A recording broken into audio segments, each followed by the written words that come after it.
Hi everyone, today we're going to be doing Real Housewives of Atlanta Season 5 Reunion Part 2. Now, we're going to start off with Nene. Andy's asking her about her relationship with Greg. You know, they was divorcing last year, now they back together, and showed clips of them reconciling. And she was like, yes, me and Greg, we had problems before the show, and as I got bigger, our problems got bigger.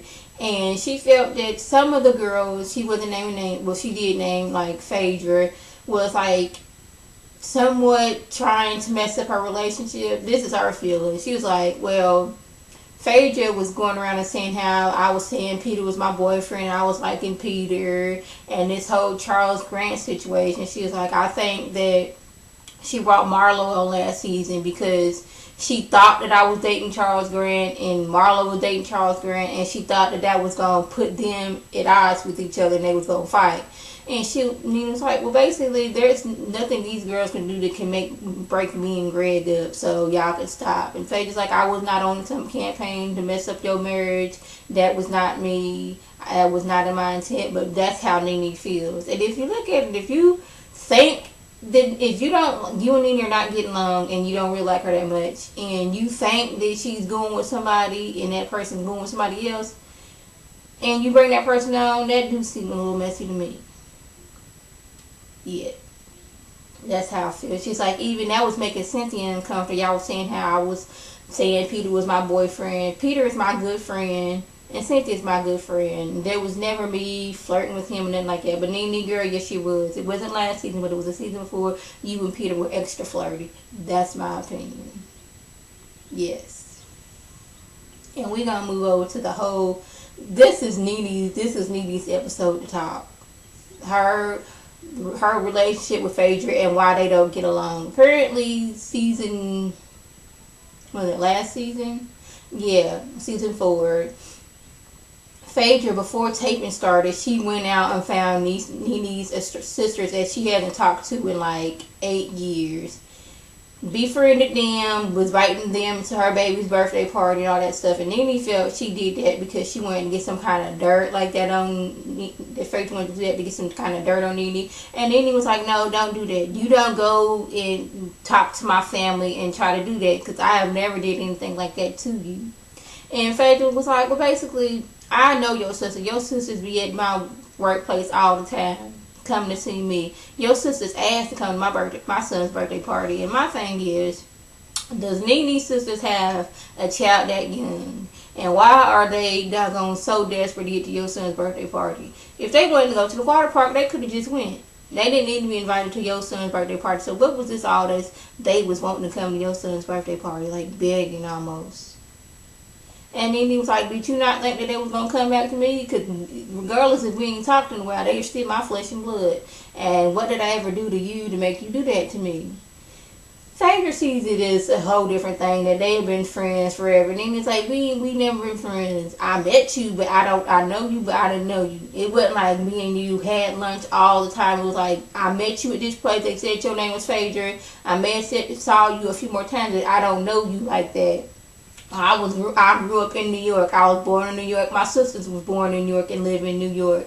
We visited Athens, and I may have seen you once or twice at some occasion, but it's not like we know each other. Phaedra's like, really, Nene? You gonna sit here and say you don't know me? Nene's like, I don't know you. And I'm trying to figure out what would Nene gain for saying, what would she gain for lying about knowing Phaedra? Yeah, that's my thing. And we're going to move over to Kim. She finally comes out. She wants to let the record straight. Am I saying that right? Set the record straight. Yeah.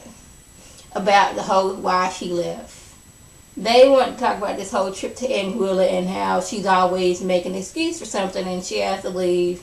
Corey has to go get his big toe x-ray because it was kind of hurting. My baby, he is hiccuping every 4.3 seconds. My oldest girl, when she walks, her left leg twitches, so I'm going to check that out. My youngest daughter, she keeps on looking to the side like that, so we're getting that checked out. Corey has camp. My left hip bone is not matching my right hip bone. Stuff like that. It was like an excuse for everything. And it was like, Candy, she said when they first made the trip, before shooting of the show started, they was all going to get together and go on a trip. Everybody felt they needed a vacation. And they were working around Kim's schedule because Kim was pregnant. Okay, Kim, when is this good for you to wear Corey's off and you're not too far along in your pregnancy?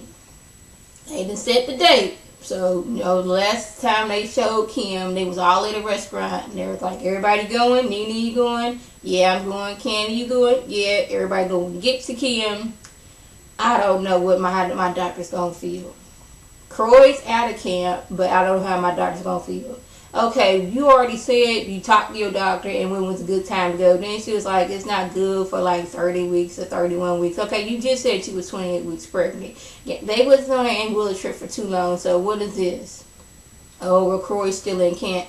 Well, you just said Croyd was out of camp. So what's good with that? And she felt that, no, Croyd drove me here. He was not my getaway driver. I believe it was because he was sitting there waiting like, okay, you got 5 minutes to make up some kind of excuse about your pregnancy and me being in camp and get out of there. And they felt that, yeah, Candy knew Kim wasn't going to go. She was going to make up some kind of excuse as to why she could not go. So but Candy was not surprised when she didn't go, which, I wasn't really surprised neither. So since Croyd came into the picture, Kim has like slowly, distance herself from the rest of the ladies. And I seen it last season. I was like, yeah, Kim ain't gonna be on here too much longer because she got her man now. She ain't got time for that. Yeah. And the whole baby Cash, Candy's like, I distinctly remember telling you that I want to name my baby Cash. Then lo and behold, you name your baby Cash. Kim then got Croyd to get some kind of LLC documents to say that, yes, I put baby Cash name in the LLC. My thing is, why are you doing that? Really? Is it really that necessary? But she's like, well, you can still name your baby Cash. I ain't naming my baby Cash. I'm naming something else. But I just want to let it be known that, yes, you did steal my baby's name, whether you want to believe it or not. And she's like, well, you need to show me some proof. I've been asking to dig up that paper, that doggone tape where I said that to you. Yeah. Kenya at one point felt that the tension wasn't on her. So when Nene and Phaedra was talking, she's like, yes, you are kind of backstabbing this. Subject came up when Phaedra told Cynthia, I don't give a F if you come to my son's birthday party. And how when confronted about it with evidence, she got the scratching, her breast was itching, a fly blew by. She saw the funniest thing in the world and kind of like, juggled around the situation. And she was like, well, it wasn't that I didn't care that she come or not, but the whole birthday party for my son, I didn't care if anybody came, just me and my husband. And she should have said that to Cynthia. She should have been like, I wasn't mad that you weren't coming.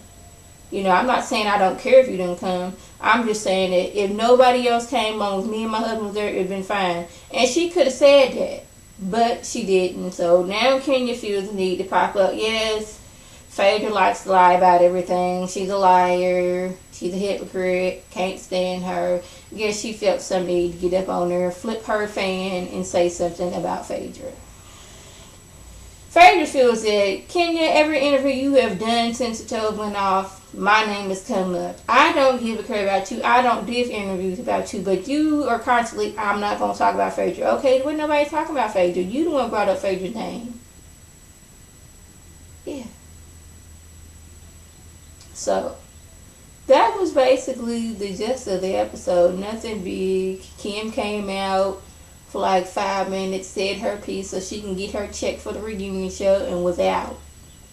She stayed long enough so she could get that check. She sure did. Apparently her and her family are still in the townhouse. They're getting their home rebuilt. It was a foreclosed house that wasn't finished, and they're finishing that up right now. So they will be moving out of the townhouse and into their new place. She was wigless for the first time in ever. And I was like, if you got that much on your head, why are you wearing a wig? Guess it was more convenient for her. She just slap a wig on and ain't got to worry about her real hair. So, yeah. So, that was the gist of the episode. If I left anything out, by all means, leave a comment or a video response. And like always, I want to thank my subscribers and the people who watch my videos. I want you to like this video, comment, and subscribe. And share this video with your friends on Facebook, Twitter, and here on YouTube. This is Lady T signing off. Have a good one.